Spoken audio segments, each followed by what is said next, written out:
Oh, alright guys. Tell you what, came home from work.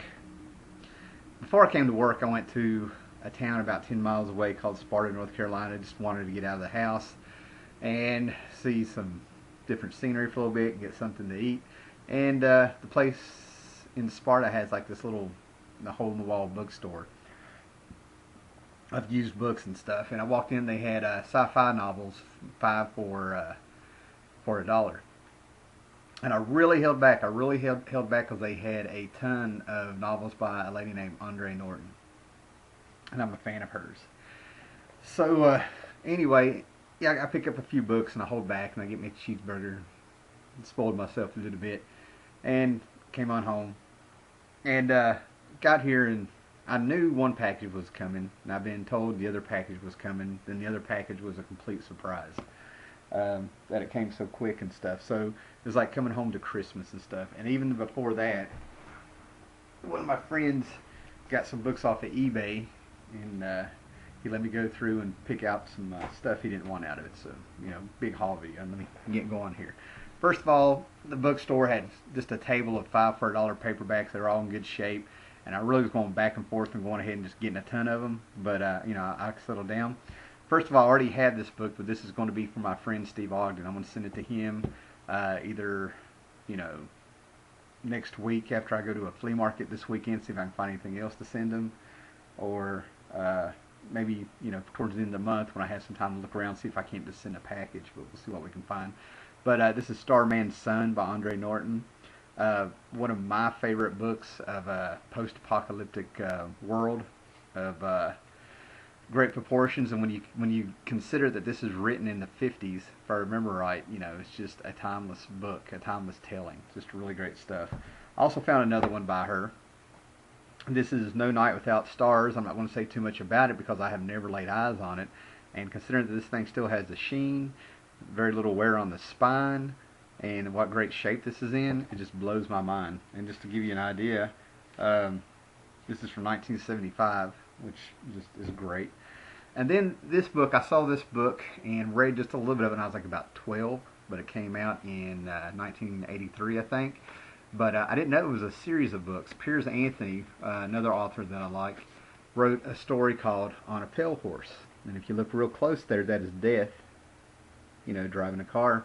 And what this is, this is a self-contained story. Okay, a guy named Zane shoots Death, has to take the place of Death. That's what happens. You can take out Death, but you want to take his job. And then he ends up having a conflict with Satan, and Satan is setting up things where Zane, who is now Death, Satan is trying to set things up where he's going to have to kill his girlfriend, and all this stuff. I mean, I remember reading a lot of it, and then being like really, at that time I was really uncomfortable reading about Satan. It was years of Iron Maiden heavy metal and all the uproar and all that stuff that was going on to heavy metal back then. But anyway, I just kind of like the whole story. It's a self-contained story, but what this is, these are called Book 1 of Incarnations of Immortality. And apparently these are a series of books where Piers Anthony kind of looks at the ultimate good and the ultimate evil and asks himself about, apparently from these two other books, this is book 2 of the series. These are all self-contained, buried in hourglass, and this one's called In Eternity. From what I can tell, Satan is the antagonist in all these books and stuff, and it's about, thinking about good and evil and what it is and stuff. So those were cool to find. I always like that concept of you can kill Death, but you got to take its place. So anyway, earlier this week, and they let me stay for dinner, he got some books, my friend did here in town, and they let me go through there and pick out some, and I picked out, these aren't in order, but anyway, another issue of Hellboy, Savage Dragon with Hellboy in it, number 34, number 35, part 2 of the story with Hellboy in it. So I got both parts of that.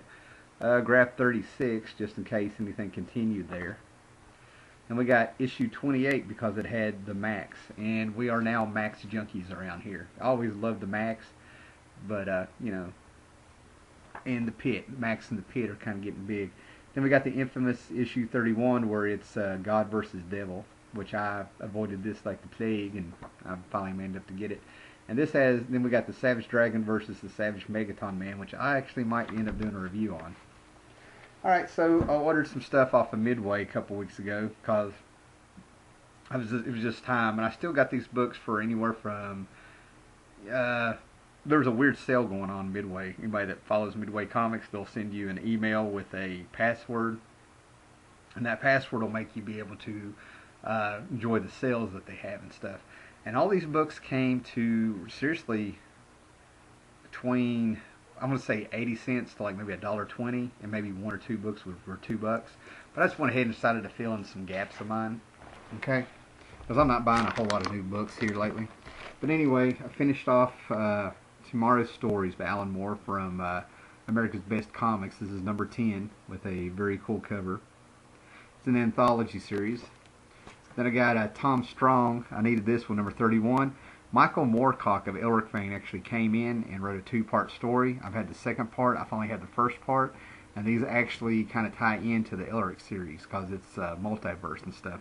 Actually turns out that Elric is Captain Zodiac, and they need to keep him from finding his saber, the Black Blade. You know, it's a very cool story with a very cool character. It's kind of like a combination between Doctor Who and Sherlock Holmes. Wow, we'll get into that later. Number 34. This is just to make sure I get all the series. Then I got Promethea number 31. I now have all of these. I can finally read them from front to back. Promethea is a story with art by J.H. Williams, and it's really kind of a personal story because it was a way that Alan Moore really was able to explore his beliefs in the magic and stuff, in magic and things that he actually follows in real life. This whole series is kind of set on that, plus the art of storytelling, and J.H. Williams' art in this is just outrageous. And Batwoman fans, you know, and also J.H. Williams is getting ready to do the Sandman series that Neil Gaiman's back with. So let me make sure I'm saying his name right. Yep, J.H. Williams III. Alright, then I got a bunch of Powers books. This is to finish up my Volume 2. I now have all of Volume 2 of Powers. Might do a review video.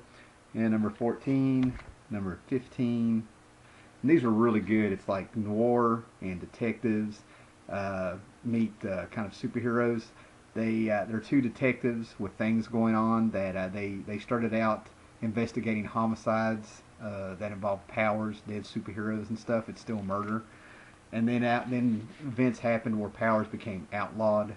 Like, you can have powers, but you can't use them. You're outlawed. And it all builds up on itself. It builds up from that first story in Volume 1 and carries on to Volume 2. 20. Great stuff. 21. I tell you what, some of the stuff gets messed up in this, man. There is sex. There are boobies in this. There are brutal murders. Whoa. Got a bag. 23. Got a cop that goes rogue. 24. 25. And this is where they kind of upped the paper, and it went from like I think they ended up having like 40 pages of book after this. 27,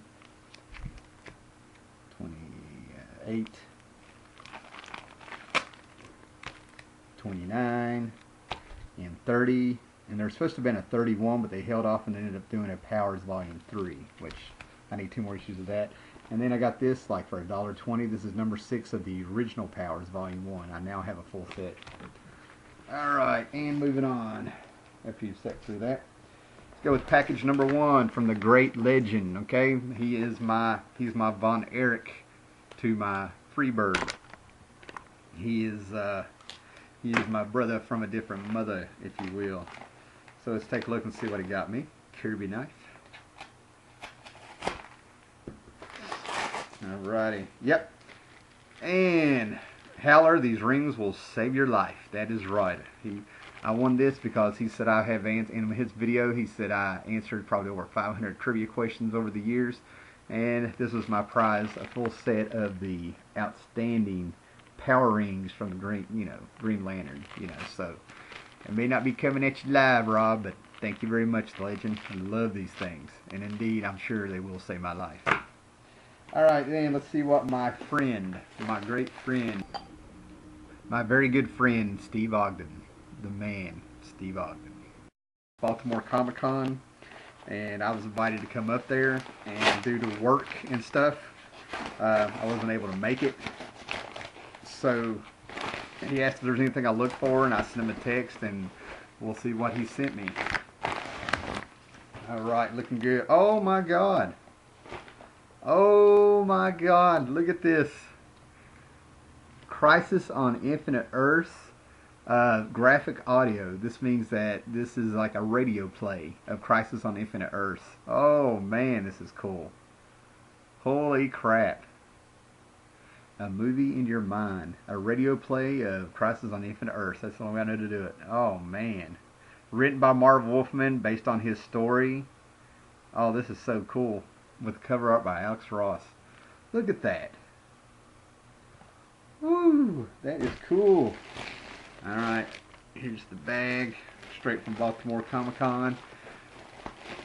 Let's see what Mr. Oh, wow. Oh, wow. Oh, that's a letter he sent me. Oh, that is so nice. Here's the cool letter he sent me here.